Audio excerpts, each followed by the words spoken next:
Segundo São João, o anticristo vai ser alguém que saiu da igreja apostólica.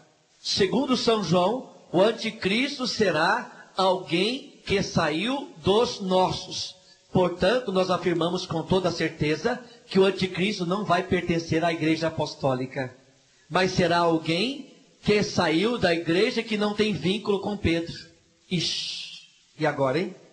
Portanto, nós rebatemos agora todos os argumentos dos testemunhos de Jeová de que o Papa é o anticristo, ou que o próximo Papa será o anticristo, porque eles não podendo falar nada contra João Paulo II, que é o homem da paz, eles então começam a jogar uma falsa profecia, dizendo que o próximo Papa que virá será o anticristo. Ora, eles estão se esquecendo daquela palavra de Jesus a Pedro: as portas do inferno não prevalecerão contra a igreja.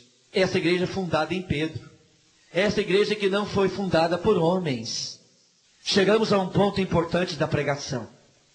Nós mostramos que a igreja nossa, a igreja católica, não foi fundada por homens, mas foi fundada por Jesus Cristo. Existem documentos também na igreja católica que mostram que houve nas igrejas da Grécia, logo na época em que, lá pelo ano 87 da era cristã, todos os apóstolos haviam morrido, menos São João. São João não havia morrido ainda, mas os bispos da Grécia tinham um problema grave para resolverem entre si. E eles reuniram-se os bispos da Grécia e precisavam que alguém julgasse, alguém que tivesse autoridade, que julgasse como que eles deveriam proceder como igreja. Nessa época, São João era velhinho e ele morava na ilha de Patmos, na Grécia, e eles foram até São João, porque São João havia andado com Jesus, e eles pensavam assim: ora, se São João andava com Jesus, ele poderá então julgar sobre nós e dar o veredicto correto para que a nossa igreja caminhe como os primeiros cristãos.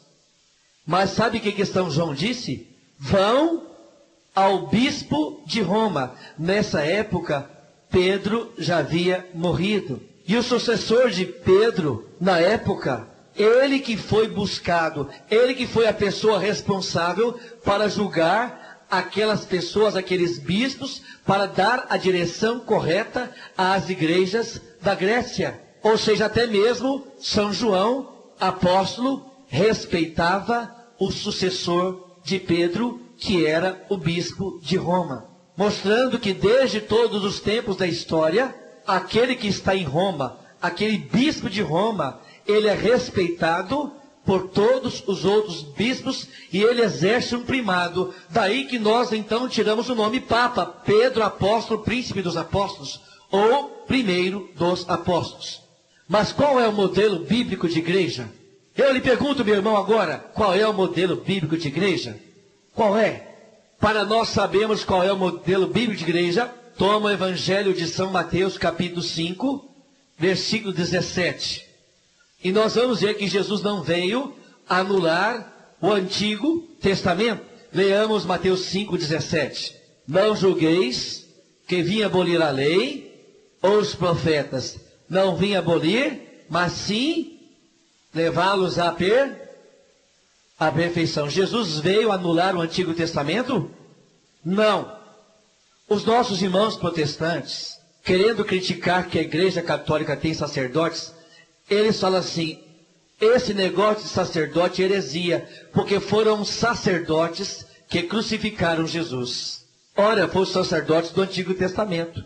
E eu vou mostrar que Jesus ordenou os sacerdotes do Novo Testamento. O sacerdote do Antigo Testamento, ele fazia as suas orações seguindo a antiga aliança. Jesus veio nos trazer uma nova aliança e eu vou mostrar que Jesus ordenou sacerdotes. Nós sabemos claramente que a igreja do Antigo Testamento, ela era sacerdotal.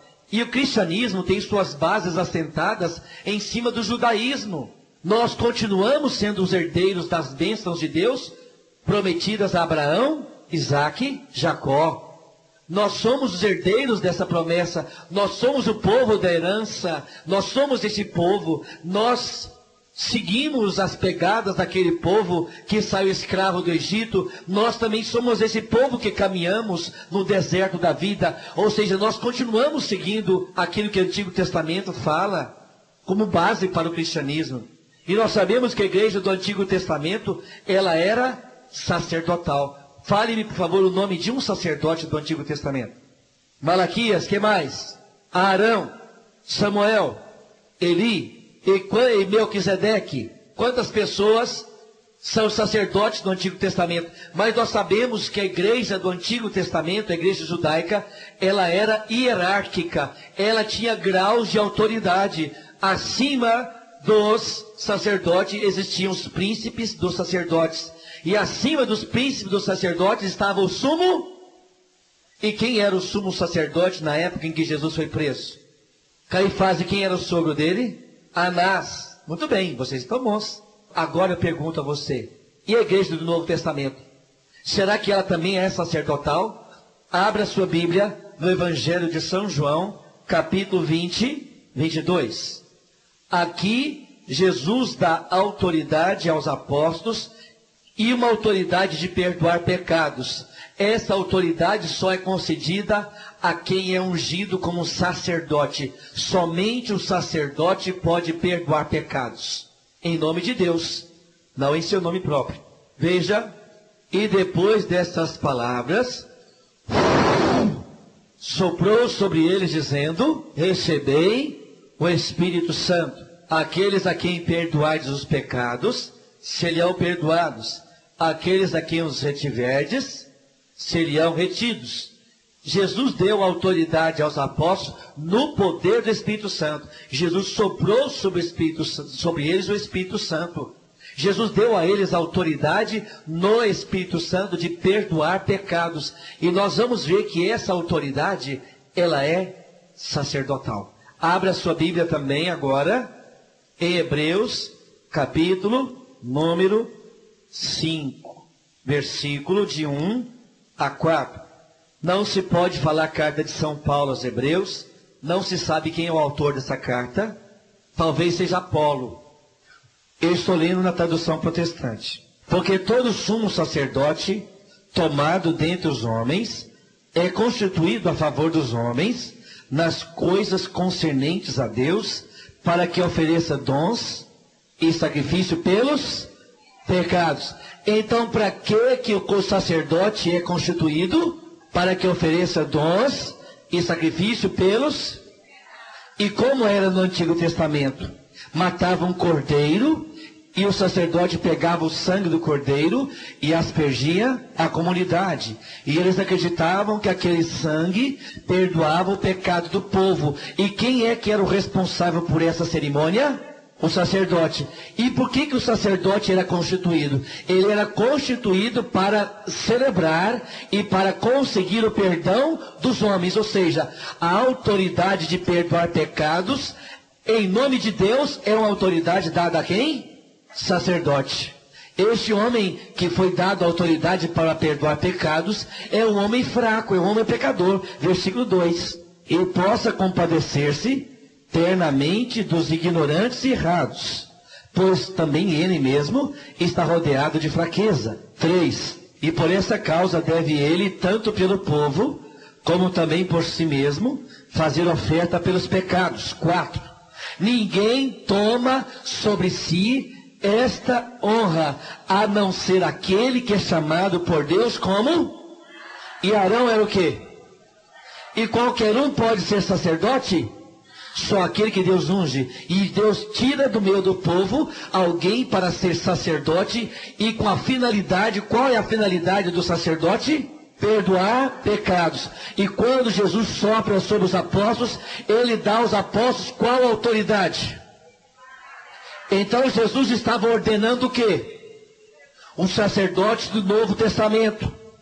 E os sacerdotes do Novo Testamento, será que eles vão oferecer também carneiros? Será que eles vão oferecer bodes, sangue de bode? Será que o sacerdote do Novo Testamento vai oferecer sangue de cordeiro? Não. Porque quando João Batista vê Jesus sendo batizado, que vai ser batizado por ele, como é que João Batista fala a respeito de Jesus? Eis o Cordeiro de Deus que tira e carrega o pecado. Quem é o Cordeiro do Novo Testamento? E agora o sacerdote do Novo Testamento vai oferecer carneiros. Ele vai oferecer o que agora? O próprio Jesus, porque Jesus é a vítima perfeita para a expiação dos nossos pecados. Em Jesus nós temos o completo perdão dos nossos pecados. Em Jesus nós temos acesso ao perdão dos pecados. E como é que nós temos acesso ao perdão dos pecados? Através dos sacerdotes que Ele ordenou, com a finalidade, no poder do Espírito Santo. Vamos mais além. Abra a sua Bíblia no capítulo 7 de Hebreus, versículo 11. E nós vamos ver aqui que Jesus instituiu o sacerdócio eterno.